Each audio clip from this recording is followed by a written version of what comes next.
అమరావతి కేంద్రంగా కీలక నిర్ణయాలు జరుగుతున్నాయి. రాజధాని కోసం భూములిచ్చిన రైతుల కోసం తాజాగా మరో నిర్ణయం తీసుకుంది. ఇప్పటికే రైతులకు ఈ లాటరీ విధానంలో ప్లాట్లు కేటాయిస్తున్నారు. కాగా ఇప్పుడు వీధిపోట్లు ఉన్న ప్లాట్ల సమస్యకు పరిష్కారం చూపించేలా కొత్త నిర్ణయం తీసుకున్నారు.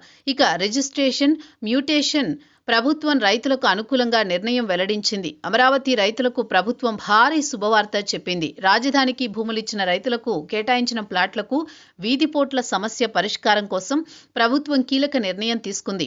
అమరావతిపై నియమించిన త్రిసభ్య కమిటీ ఇచ్చిన సూచన మేరకు రైతులకు వేరే ప్రాంతాల్లో ప్లాట్ల కేటాయింపు కోసం అనుమతిస్తూ ప్రభుత్వం ఉత్తర్వులు జారీ చేసింది. వీధిపోట్లు ఉన్న ప్లాట్లలో మార్పుల ద్వారా తమకు అన్యాయం జరిగిందని రైతులు ఆందోళన చెందుతున్నారు. ఇతరులకు రిజిస్ట్రేషన్ చేయని, మ్యూటేషన్ కానీ 112 ప్లాట్లను అధికారులు గుర్తించారు. దీంతో ఇప్పుడు వారి సమస్యకు పరిష్కారం చూపుతూ కొత్త నిర్ణయాలు అమల్లోకి తెచ్చింది. ఆ ప్లాట్లకు బదులు వేరే చోట వాస్తు ప్రకారం ప్లాట్లు కేటాయిస్తున్నట్లు సిఆర్డీఏ ప్రకటించింది. ఉండవల్లి గ్రామానికి చెందిన 16 మంది రైతులకు 21 రిటర్నబుల్ ప్లాట్లను కేటాయించారు. కాగా రిటర్నబుల్ ప్లాట్లు పొందిన రైతులు రిజిస్ట్రేషన్ ప్రక్రియను త్వరితగతిన పూర్తి చేసుకోవాలని అధికారులు కోరారు. రాజధాని గ్రామాల్లో అభివృద్ధి పనుల కోసం గ్రామ సభలు కొనసాగుతున్నాయి. ప్రస్తుతం ఉద్దండరాయునిపాలెం, వెలగపూడి, వెంకటపాలెంలో గ్రామ సభలు జరుగుతున్నాయి.